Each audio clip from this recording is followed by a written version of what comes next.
ويسر لي أمري واحلل عقدة من لساني يفقهوا قولي اللهم صل وسلم على سيدنا ومولانا محمد وآله النور المذهب بالنسيان بنوره في كل لمحة ونفس عدد ما وسعه علم الله. Bersyukur kita kehadrat Allah Subhanahu wa taala dengan berkat tauhid dan hidayahnya sehingga kita bisa berkumpul, bermajlis, bersilaturahmi dan beriktikaf di dalam masjid ini. Mari sama-sama kita perbaharui niat iktikaf kita. Nawaitu an a'takifa fi hadzal masjid sunnatan lillahi ta'ala. Sahaja aku beriktikaf di dalam masjid ini sunnat karena Allah taala. Hadirin wal hadirat rahimakumullah. Kita teruskan pembacaan kitab Al-Mawa'idul Usbuliyah. Qala musannif rahimahullah ta'ala wa nafa'ana bihi wa bi'ulumihi fid dharain amin. Masih dalam cakupan hadis yang ke-17, yaitu tentang seseorang yang diberikan sakit oleh Allah Subhanahu wa ta'ala. Maka Allah Subhanahu wa ta'ala mengutus kepada orang tersebut 4 orang malaikat. Yang pertama, Allah memerintahkannya untuk mengambil kekuatannya. Semalam pembicaraan kita tuh. Jadi yang pertama, Allah memerintahkan malaikat ini untuk mengambil kekuatannya, sehingga orang ini lemah kada berdaya. Nah, yang kedua, Allah memerintahkan mencabut lezatnya makanan dan minuman dari mulutnya. Jadi rasa itu dicabut oleh Allah Subhanahu wa ta'ala, sehingga orang ini kada selera makan dan minum lagi. Yang ketiga, Allah Subhanahu wa ta'ala memerintahkan malaikat itu untuk mengambil cahaya wajahnya. Nah, sehingga orang Nanggaring ini mukanya itu pucat pasi, ya kan? Muhanya dalam keadaan pucat kada mirai.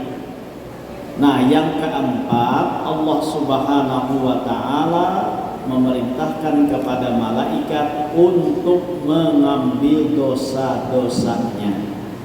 Jadi bila seseorang ditimpakan sakit oleh Allah, Allah Subhanahu wa ta'ala mengutus 4 orang malaikat. Yang pertama, mencabut kekuatannya sehingga orang ini menjadi lemah. Yang kedua, mencabut rasa lezat di dalam lidahnya sehingga dia tidak merasakan enak lagi pada makanan dan minuman, sehingga dia tidak berselera lagi.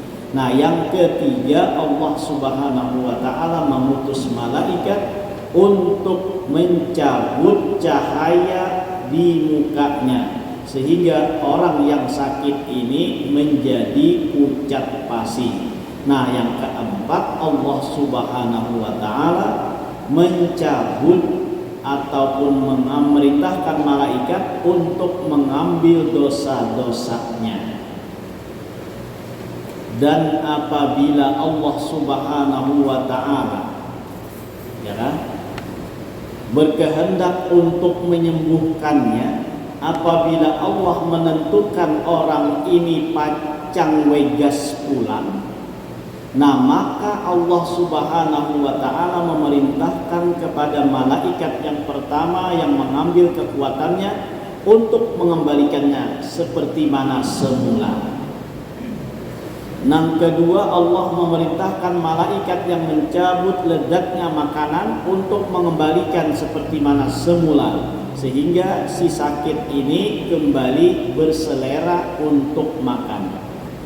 Nah, yang ketiga, Allah Subhanahu wa ta'ala memerintahkan mengembalikan cahaya mukanya sehingga orang yang sakit tadi menjadi berseri-seri kembali mukanya tersebut. Yang keempat, tidak disuruh oleh Allah Subhanahu wa ta'ala untuk mengembalikan. Lalu yang keempat ini seakan-akan protes lawan Allah ta'ala. Yang ketiga, ya Allah pian suruh mengembalikan ulun nipang ini kayak apa nih nah? Maka memikul dosa pulang. Ya sah? Dosa orang ini nak ulun pikul ini kayak apa nih diberikan kan ada kah? Kenapa jadi ulun ini kayak disuruh untuk mengembalikan? Nah, disinilah Allah Subhanahu wa ta'ala mengatakan sifat kemurahanku tidak pantas untuk memerintahkan engkau untuk mengembalikan dosa-dosanya setelah aku membuatnya payah ketika ia sakit. Ujar Allah ta'ala, aku kada purun lagi mengembalikan dosa-dosanya setelah aku membuatnya tuh kalapahan, keuyuhan, kepayahan dalam keadaan sakitnya itu, maka aku memberikan pulanglah dosa-dosanya. Maka malaikat itu berkata, apa yang mesti aku lakukan dengan dosa-dosa tersebut? Nah, lalu dosa ini pak kayak apa nih? Nah, akhirnya Allah Subhanahu wa ta'ala berfirman kepada malaikat itu, kepadanya, pergilah dan lemparkan dosa-dosa itu ke laut. Allah memerintahkan malaikat tadi untuk melemparkan dosa-dosanya ke lautan. Kemudian malaikat tersebut pergi dan melemparkannya ke dalam laut. Nah, jadi itu dosa-dosa kita nah asalnya kita sakit tadi kada lagi dikembalikan tapi dibuang di lautan. Dari dosa-dosa itu Allah Azza wa Jalla menciptakan buaya. Dari dosa-dosa kita nang sakit tadi itu kada dikembalikan lagi tapi dibuang ke laut. Lalu dengan sebab itulah Allah menciptakan buaya. Untung tuh disuruh membuang ke laut, jika disuruh membuang ke darat lalu jadi buaya darat jadinya. Buaya darat jadinya. Untung disuruh oleh Allah untuk membuang ke lautan lalu jadi buaya laut artinya dah. Ya kan? Nang ngalih ini buaya darat ini nah. Paham ka buaya darat ini? Oh, paham ka buaya darat ini? Jadi untung tuh Allah memerintahkan untuk melemparkannya ke laut, jaka ke daratan, kalau jadi buaya darat jadinya. Maka banyak banget buaya darat ini. Nah, jadi begitulah Allah Subhanahu wa ta'ala. Dengan rahmatnya Allah kada mengembalikan lagi dosa orang nang garing tersebut. Nah, ini keuntungannya orang nang garing itu. Jadi mun tahu nang kayak ini, oh ini pembersih dosa tah, lalu garing itu jadi sabar. Kada kuriak-kuriak, kada mengeluh, ya kan? Kada mengeluh tuh. Ini apa garing ya Allah? Sakampungan tahu sakit gigi jahnya, lain sakitnya lain lagi. Abut sakampungan orang tahu si dia menggaring. Anja kabaranai-ranai Jepang. Oh ini Allah pacang memberasihi dosa-dosaku. Asalkan kita mau sabar. Nah sehingga orang nang garing ini, ya kan, menganggap oh ini Allah pacang mengampuni dosaku. Nah lalu nang kana dosa, nang kana apa namanya, nang kana sakit tadi akhirnya jadi sabar. Amun bukan para ulama, mereka sakit tuh ditunggu-tunggu. Bilanya kada ada sakit-sakit dalam seminggu, dalam sebulan, apalagi sampai setahun kada singgaringan. Nah tuh mereka was-was kolo-kolo Allah ni marah, Allah ni murka lawan aku. Kenapa aku ni kada dijadikan garing? Jadi Jadi orang nang garing itu petanda disukai dan dicintai oleh Allah.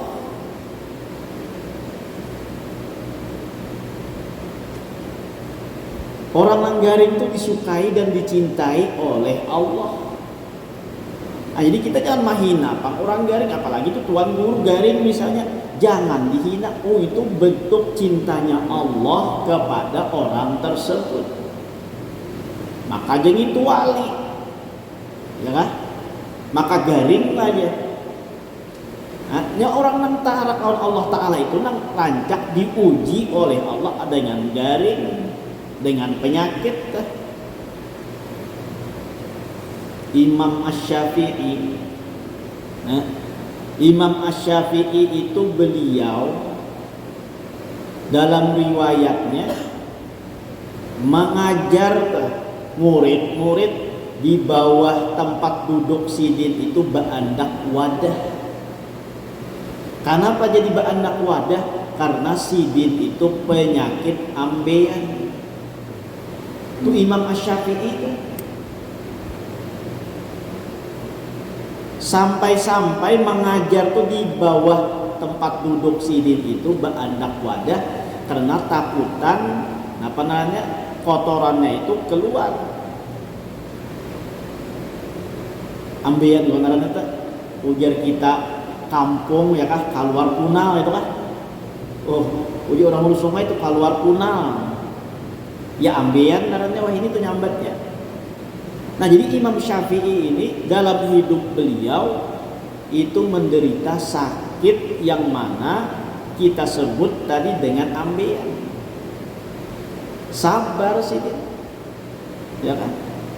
Yang kada singgaringan itu nang perlu diperhatikan, itu nang perlu direnungakan. Aku ini kada suah garing Pak. Jangan-jangan kayak Fir'aun. Nah ya kata Fir'aun tuh kada suah garing. Ayo saking haratnya Fir'aun tuh salismaannya kada suah. Salismaan tuh Fir'aun tuh kada suah. Napa jadi kita ini salismaan tuh narannya? Pilek kan? Nah pileknya kada suah tah. Nah, makanya ini bakal aku jadi Tuhan loh, karena merasa kada suah garing. Maka kita perlu introspeksi diri, mun kita tuh kada garing, kolo-kolo nih dijauhkan dari rahmat Allah Subhanahu wa Ta'ala. Tapi jangan dua pulang berdoa minta digaringakan. Nah jangan dua. Kita ini lain makamnya. Oh, kita ini lain makamnya. Mun diberi sehat oleh Allah, syukur. Nah lalu kita introspeksi. Dengan kesehatanku ini kada suah garing ini Allah ini murka kalau aku kada kah. Nah sehingga kesehatan yang ada nih dibawa beribadah, mensyukuri nikmat sehat tadi itu. Saya kira jangan sampai kita menjadi orang yang dimurkai oleh Allah Subhanahu wa Ta'ala, diberi sehat tapi kada digunakan untuk beribadah. Nah itu boleh jadi lanjuran kan jadinya. Sehingga kita mawas diri, mun kita kada sakit sehat terus menerus, syukuri ya sehat neta. Dengan apa tadi? Dengan bawa beribadah. Sekira bentuk kita tuh mensyukuri nikmat tadi tuh. Amun kada singgaringan bawa maksiat pula. Nah kalau pina dilanjur oleh Allah Ta'ala, memang Allah murka lawan orang nang itu. Bila kita diberi garing, nah ini keutamaan dan kelebihannya sehingga kita kawas sabar. Amun kita diberi apa tadi tuh? Diberi sehat, kita syukuri kesehatan tersebut. Karena nikmat sehat ini kita kada kawa menilai harganya. Mun kada sakit, ya lah. Mun kada sakit kita kada kawa menilai sehat tuh kayak apa, bernilai dan berharganya kada kawa. Pak sakit dulu sehari dua hari, nah merasa tuh, sehat tuh dasar larang, sehat tuh dasar bernilai. Sehingga dengan adanya sakit tadi, kita kawa menilai kesehatan. Lalu dengan kesehatan tadi, dengan yang mahalnya harga dan nilainya tadi, kada kita sia-siakan untuk berbuat maksiat, malah kita menambah rajin beribadah kepada Allah. Nah, lalu datang sakit minta, lalu ini introspeksi lawan kita, oh kayak ini pang harganya sehat, oh ini pang larangnya sehat. Lalu nang larang ini kada dibawa untuk nang sia-sia, apalagi dibawa dalam kemaksiatan. Nah, sehingga sadar dalamnya kesehatan tadi dibawa dalam berbuat ibadah kepada Allah Subhanahu wa taala. Kita garing ini kada kawa menghindari, ya lah. Garing ini kita kada kawa menghindari. Semakin berumur, semakin banyak penyakit yang datang. Nah, sehingga ya kan, nang kesehatan nang ada nih kita gunakan sebaik-baiknya.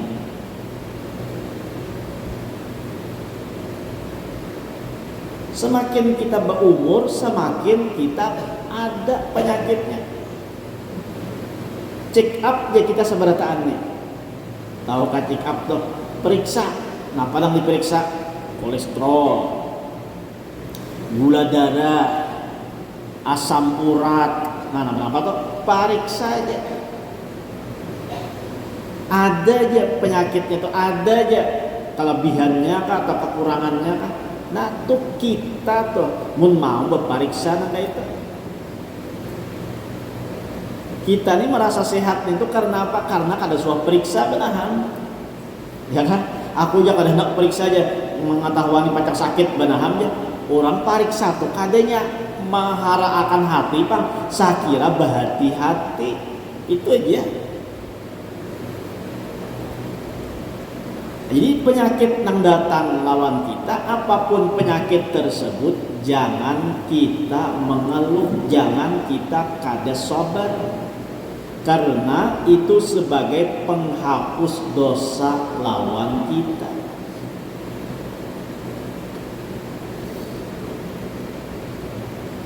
Sebagaimana Nabi sallallahu alaihi wasallam atau dengan demikian jika demikian ia pergi menuju akhirat. Nah, kemudian malaikat pergi dan melemparkan ke dalam lautan. Dari dosa-dosa itulah Allah Azza wa Jalla menciptakan buaya. Dengan demikian, jika ia pergi menuju akhirat dan keluar dari dunia dalam keadaan suci, sebagaimana Nabi SAW demam sehari, jadi beliau bersabda, demam sehari semalam menjadi penghapus dosa setahun. Jadi bila orang ini garing meninggal dunia, nah itu sebagai penghapus dosa lawan orang tersebut. Ya kan? Yang penting sabar tadi. Karena kelebihannya pulang tuh sehari semalam aja tuh kita garing, demam, jadi kita apa tuh mariap dingin sehari semalam. Itu penghapus dosa setahun. Namun misalnya teh garing sabulan lalu meninggal, itu luar biasa. Itu sudah kita yakini sudah orang itu diampuni oleh Allah Subhanahu wa taala. Nah, jadi ini kelebihan orang-orang yang diberikan sakit oleh Allah Subhanahu wa taala. Sehingga apapun penyakit yang diberikan oleh Allah, kita tahu kelebihannya, maka kita akan menerima dengan lapang dada dan kita bersabar dengan ujian tersebut, karena ini merupakan penghapusan dosa. Nah, cocok aja tuh orang dekat lawan Allah Ta'ala, orang tuh hendak dikasihi oleh Allah Ta'ala, orang tuh hendak dibarasihi oleh Allah dari segala-gala dosa. Nah, maka orang ini diberikan sakit oleh Allah Subhanahu wa taala. Kita terusakan hikayat dahulu pada Bani Israel. Ada seorang laki-laki yang fasik lagi zalim, dan ia terus-menerus melakukan kefasikan dan kezaliman. Dan penduduk kampungnya tidak mampu menghentikan kefasikannya. Kemudian penduduk kampung tersebut memohon dan berdoa kepada Allah Azza wa Jalla. Maka Allah Azza wa Jalla mewahyukan kepada Nabi Musa alaihissalam bahwa pada Bani Israel ada seorang pemuda yang fasik dan dikeluarkan ia dari kampungnya agar tidak turun api ataupun siksa kepada mereka. Di dalam hikayat ini seorang pemuda laki-laki yang fasik dari Bani Israel. Orangnya fasik itu nampak. Ya, fasik itu adalah orang yang selalu mengerjakan dosa. Itu fasik namanya. Orang yang selalu berbuat dosa dikategorikan fasik apabila dosanya itu dosa halus. Terus menerus ia melakukan dosa halus itu namanya fasik. Atau fasik ini adalah orang yang hanya sekali melakukan dosa tapi dosanya dosa besar. Nah, itu fasik namanya. Jadi fasik ini melakukan dosa besar walaupun hanya satu kali itu dianggap fasik. Dan orang ini juga dianggap fasik melakukan dosa berulang-ulang kali dengan dosa yang halus. Nah, dosa-dosa yang halus inya gawi itu namanya fasik. Ataupun inya menggawi dosa mengganal sekali, nah maka itu namanya fasik. Amun inya kada bertobat. Nah, jadi laki-laki ini terkenal dengan kefasikan dan kezalimannya. Sampai orang kampung tuh kada kuat lagi. Laki-laki ini ada di kampung nih menyusahakan aja. Laki-laki yang di kampung nih mengalihi aja. Lalu mereka berdoa sekira laki-laki ini tidak ada lagi di kampung mereka. Nah, memohon lawan Allah Subhanahu wa taala tuh agar orang ini kada ada lagi tuh di kampung tersebut. Saking pasiknya tuh. Sehingga orang sekampungan mendoakan. Kadanya bakumpul sekampungan kada tuh istilahnya saikung rumah, sebelah rumah. Rata-rata tuh berdoa mudahan lelaki yang ini kada ada lagi di kampung. Itu istilahnya kayak itu tuh. Kadanya langsung berkumpul sebuah berataan di lapangan lalu mendoakan mudahan lelaki ini kada ada lagi, kada. Jadi istilahnya di sini orang kampung ini masing-masing di rumah itu tuh merasa was-was dengan adanya laki-laki tadi dengan sebab kefasikan dan kezalimannya. Nah, lalu mereka tuh takutan lawan lelaki ini berdoa minta lawan Allah mudahan tuh orang ini keluar dari kampung tersebut. Jadi sebelah rumah nah kayak itu juga rumah lain. Iya tadi tuh bilang sekampungan orang kada katuju lawan lelaki ini. Nah, lalu mereka berdoa kepada Allah tadi tuh. Dan Allah pun memerintahkan kepada Nabi Musa alaihissalam untuk mengeluarkan laki-laki tersebut dari kampung mereka. Sehingga Allah mewahyukan kepada Nabi Musa untuk apa? Untuk mengeluarkan laki-laki tersebut. Sakira apa? Sakira kampung itu tidak diturunkan api ataupun siksa oleh Allah Subhanahu wa taala. Nah, ini hati-hati tuh kita tuh. Di kampung tuh bila ada maksiat, ya kan? Walaupun beberapa orang yang menggawinya, tapi adabnya kayaknya bisa sakampungan.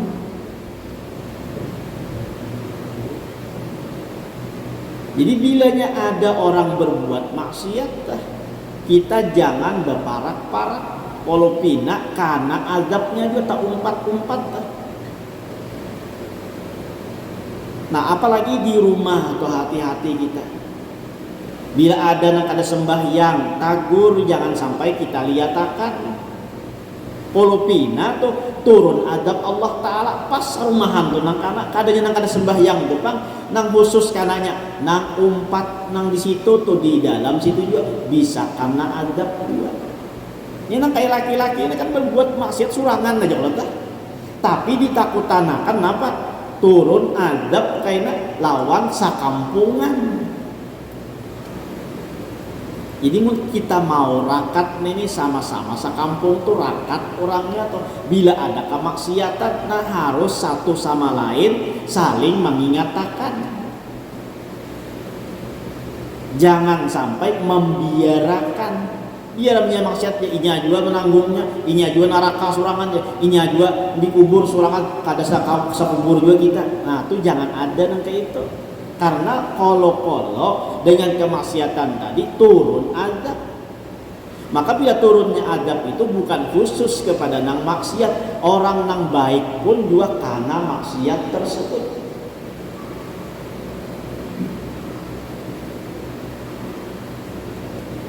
Kemudian Musa mendatanginya dan mengeluarkannya. Nah, lalu Nabi Musa datang ke kampung itu dan mengusir si laki-laki tersebut dari kampung. Maka pemuda itu pergi menuju satu kampung. Imbah dikeluarkan dari kampung tulak ke kampung lain pula. Misalnya ya kan di pasar Arba sini dikeluarkan di pasar Arba harau pulang ke alun-alunnya. Ya kan, ke alun-alun dah. Kemudian Musa alaihissalam mengeluarkan kembali pemuda itu. Nah, tahu Nabi Musa, kasih itu keluarnya ke kampung sebelah, Pak. Ya kan, ke kampung sebelah dah. Didatangi Nabi Musa pulang, diusir pulang laki-laki tersebut. Datang ke alun-alun, didatangi pulang tuh, diusir dari alun-alun. Misalnya tadi dah. Ya kan? Akhirnya keluar dari kampung menuju kampung lain disuruh diusir dikeluarkan.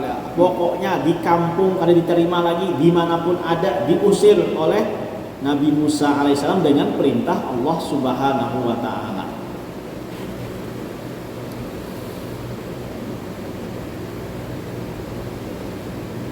Dan pemuda itu pergi menuju hutan belantara dan satu tempat yang tidak ada manusia. Nah, akhirnya dari kampung ke kampung itu diusir oleh orang lain, oleh Nabi Musa alaihissalam. Di mana aja kampung masuk tuh, Nabi Musa tahu, didatangi oleh Nabi Musa, diusir oleh Nabi Musa sampai sehabis kampung sudah sabarataan didatangi, ya dikeluarkan juga. Nah, lalu pemuda ini akhirnya masuk ke dalam hutan dan ke suatu tempat yang ada beurang lagi. Ya kan? Jadi masuk ke tempat belantara nang orangnya situ kadadaan lagi. Tidak ada burung dan tidak ada binatang liar. Bahkan burungnya kadada, binatang liarnya kadada. Mah tempat nang kayak apa inilah, wallahu alam juga nang jelas pokoknya tempat terasing. Di hutan belantara itu pemuda tersebut jatuh sakit. Nah, ini kaitannya tadi lawan pembicaraan kita ya kan? Kaitannya lawan pembicaraan kita tentang sakit tadi teh. Orangnya fasik luar biasa. Sampai kada diterima di kampung-kampung mana aja inya bagana. Akhirnya inya tulak ke hutan belantara yang kada ada orang sama sekali. Nah, di situ inya garing. Nah, kada kegampangan nenek garing, orang lain kada ada. Dan di sana tidak ada yang dapat menolongnya dan ia terjatuh di tanah. Garingnya tuh pulang tuh kada sakit kepala aja kada. Kada sakit gigi aja tuh kada. Pokoknya garingnya tuh sampai terjatuh di tanah. Ibarat itu tuh kayak apa? Kayak stroke kayak gitu. Kalau kau bergerak kenapa-napa lagi.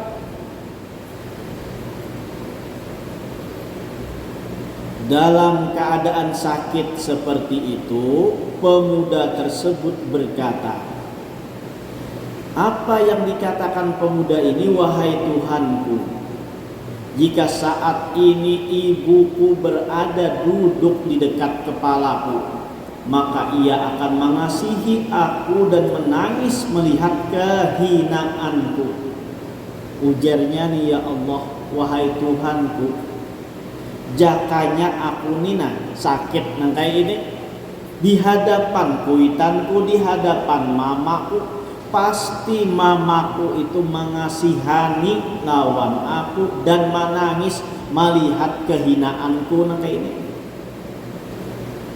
Biar aku nih pendosa nang kayak apa, biar aku nih banyak berisi kesalahan, mun melihat mamaku kuitanku nang keadaanku nang kayak ini nah pasti menangis. Orang kada danang manolong, bahkan orang mengusir dari tempat mereka dan mereka tidak mau menerima si laki-laki tersebut. Walaupun nang kayak itu tuh kuitanku melihat mamaku, melihat pasti menangis melihat keadaanku sakit nang kayak ini dalam keadaan terhina pulang.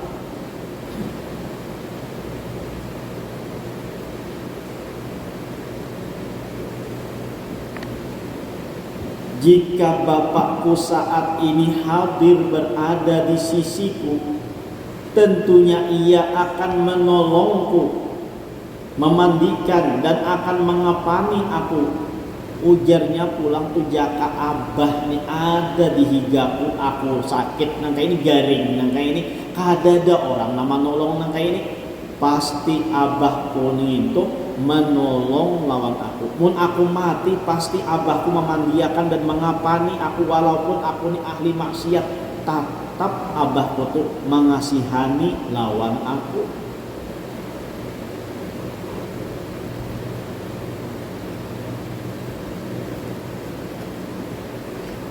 Jika istriku berada di sisiku, maka ia akan menangis perpisahan, menangisi perpisahanku. Mun aku tuh pulang dalam keadaan nang kayak ini hendak meninggal, di sampingku ada biniku, walaupun aku nih nang kayak apa orangnya berbuat salah, pasti biniku tuh akan merasa kehilangan ataupun merasa menangis dengan perpisahan lawan aku nih. Inya munajat lawan Tuhan dah, ya kan? Maindaakan bahwa tuh seandainya mama ada di hadapan aku garing nang kayak ini, mama tuh kasihan lawan aku, menangis melihat keadaan aku. Mun abahku pulang tuh ada di hadapan aku garing nang kayak ini, pasti abahku tuh menolong lawan aku. Mun aku mati pun akan dimandikan dan dikapani, walaupun orang-orang tuh menolak lawan aku. Mun misalnya tuh biniku ada di hadapanku di sini, aku meninggal dunia, mati dalam keadaan nang kayak terasing nang kayak ini, pasti biniku tuh pun menangis dengan perpisahan lawan aku ini.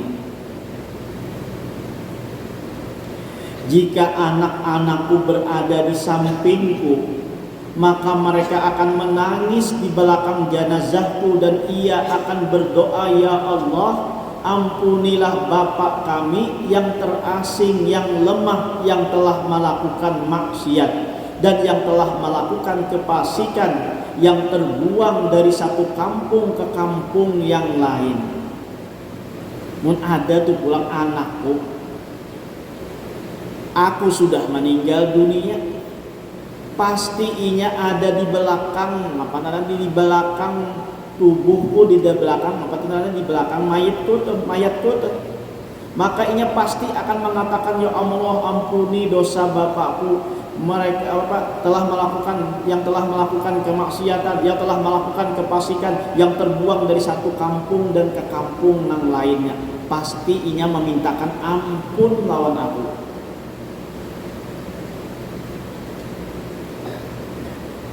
Ya kan? terbuang dari satu kampung ke kampung yang lain, dari satu dusun ke dusun yang lain, hingga ia berada di hutan belantara ini.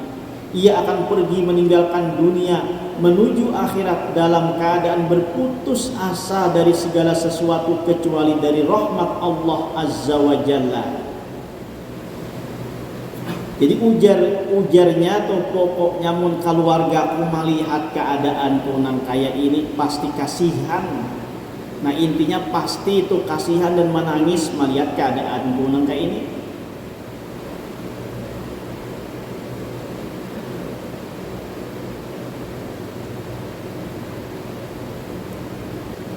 Dan inya pun pergi meninggalkan dunia ini dalam keadaan berputus asa dari segala sesuatu kecuali hanya rahmat Allah nang diharapakannya. Orang lain kadada lagi, kuitan kadada, ding sanak kadada, anak kadada, bini kadada, surangan di dalam hutan belantara garing pulang. Putus asa dari segala macam nang itu kecuali nang kada putus asanya dari rahmat Allah Subhanahu wa taala. Itu je lagi nang diharapkannya. Dan pemuda itu berdoa, ya Allah, jika Engkau telah memisahkan aku dari orang tua, anak-anak dan istriku, maka jangan Engkau putuskan rahmat Engkau kepadaku. Ujar si laki-laki tadi itu, ya Allah, kalau Engkau sudah putuskan aku dari anak, putuskan aku dari kedua orang tua, Engkau putuskan dari istri-istriku, tapi itu biarlah sudah aku terima. Nang aku harap, nang aku minta itu, jangan Engkau putuskan dari rahmat-Mu. Itu yang diminta oleh si pemuda tersebut. Engkau telah membakar hatiku dengan perpisahan dari mereka, maka jangan Engkau bakar aku dengan api Engkau, karena aku telah maksiat kepada Engkau. Ujarnya, hatiku ini sudah terbakar dengan perpisahan lawan keluarga. Jangan lagi Engkau ya Allah menyiksa aku dengan api-Mu karena perbuatan maksiatku.